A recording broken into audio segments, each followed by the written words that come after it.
안녕하세요. 백상 목사입니다. 오늘은 5월 12일 목요일 아침입니다.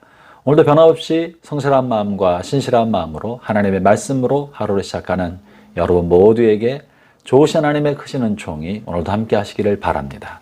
저는 여러분이 기도해 주셔서 미국에서 총회 일정을 잘 소화하고 있습니다.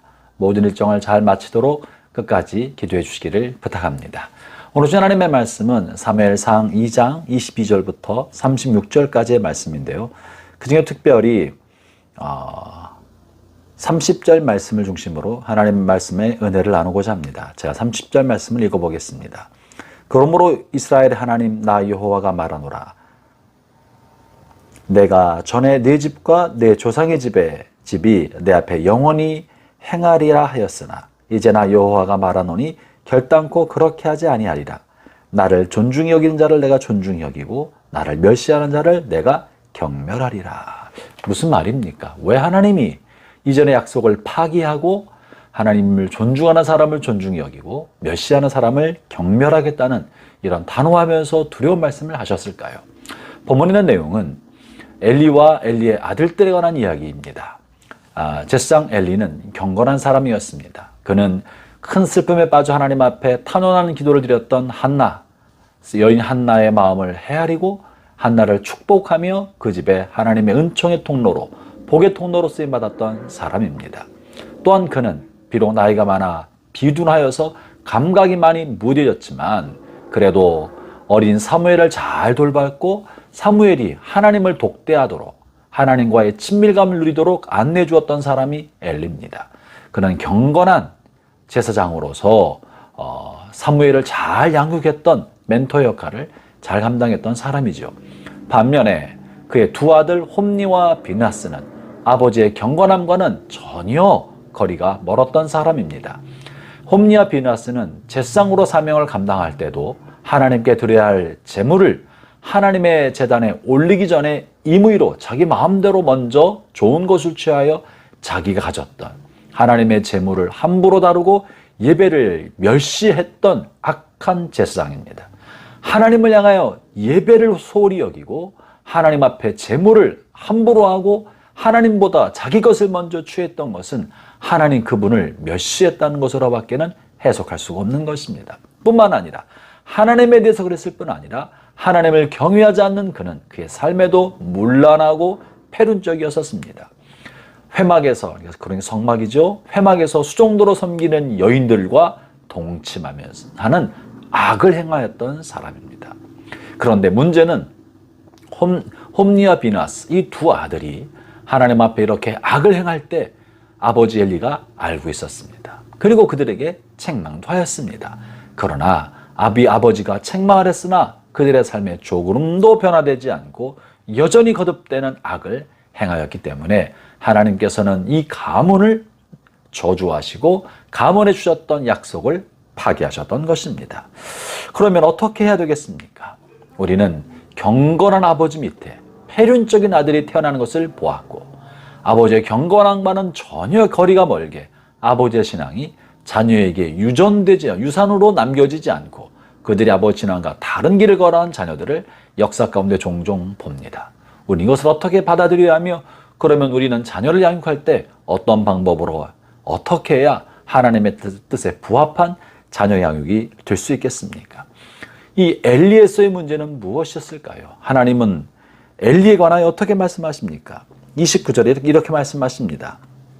너희는 어찌하여 내가 내 처소에서 명령한 내 제물과 예물을 밟으며 네 아들들을 나보다 더 중히 여겨 내 백성 이스라엘이 드리는 가장 좋은 것으로 너희들을 살찌게 하느냐. 이 이야기는 홈니와 비나스에게 하신 것만이 아니라 엘리에게도 한 얘기입니다. 이 이야기는 엘리에게 주신 겁니다.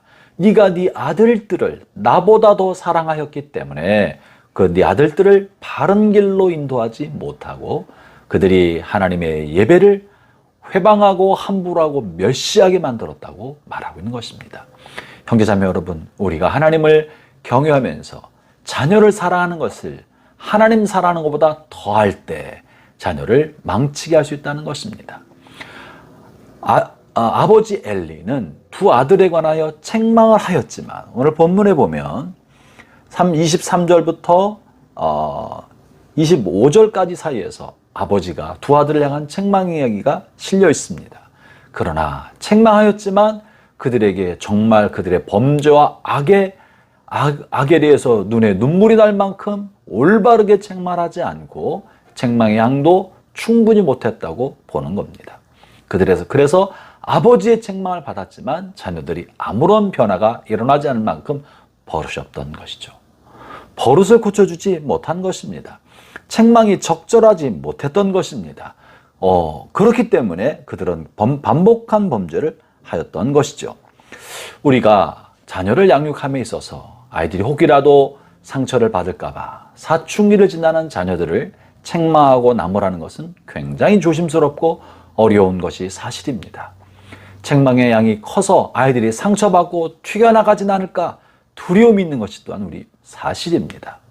그러나 그럼에도 불구하고 아이들의 잘못된 것에 대해서는 엄격히 단속할 줄 알아야 아이들이 자신의 잘못을 반성하고 돌이킬 수가 있는 것입니다.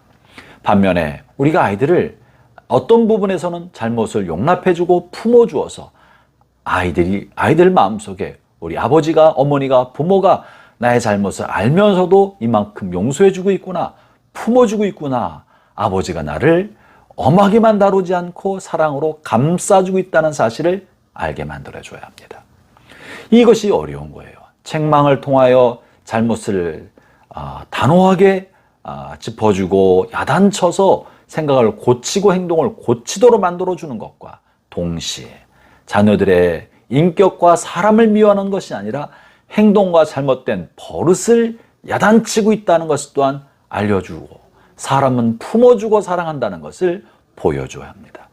행동을 미워하고 사람을 향해서는 끝없이 사랑하고 있다는 것을 보여줄 때 자녀들은 엄한 아버지의 교육 안에 그 속에서의 자상하고 속 깊은 사랑을 발견하게 될 것입니다.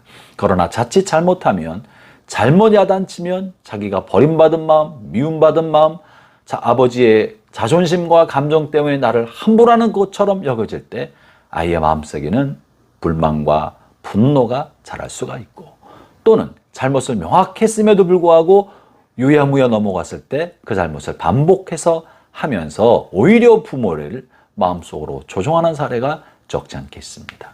형제자매 여러분, 좋은 부모가 된다는 거 쉬운 일이 아닙니다. 부모의 삶이 자녀들에게 모범이 된다는 거 쉬운 일이 아닙니다. 자녀를 올바르게 훈육하는 거 어려운 일입니다. 특별히 나 자신이 자녀에게 본이 되지 못하면서 자녀에게 훈육한다고 할 때 그것이 어떻게 아이들의 마음에 변화를 일으켜 주겠습니까? 우리에게는 하나님의 지혜가 필요합니다.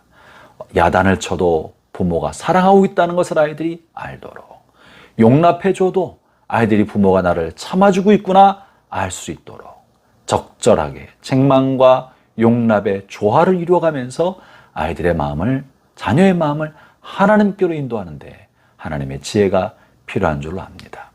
사랑하는 형제자매 여러분, 조심스럽게 유리잔을 만지듯이 조심스럽게 아이들의 마음을 다듬어 가면서 우리가 맡긴 우리의 자녀들을 잘 키워내는 은총이 여러분 모두에게 있기를 바랍니다. 그래서 경건한 부모 아래 경건한 자녀가 생길 수 있도록 하나님의 은혜가 여러분 집안에 머물기를 축원합니다. 기도하겠습니다.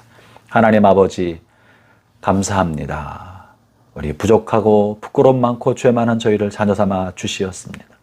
주님께서 우리에게 매번 잘못할 때마다 야단치지 않고 무한한 사랑으로 품어주셨는데 우리도 우리 자녀들을 품어주고 용납하고 기다리며 아이들을 이끌어갈 수 있게 해주시고 주님께서 우리의 죄에 대하여 단호하게 책망하시며 아들 예수님의 십자가에 못 박으신 것처럼 우리가 자녀를 향하여 죄에 대해서 단호할 줄 아는 그런 마음도 갖게 하여 주옵소서. 그리하여 믿음의 가문에 경건한 자녀들이 성장할 수 있도록 은혜를 더해 주옵소서. 우리 주 예수님 이름으로 기도합니다. 아멘.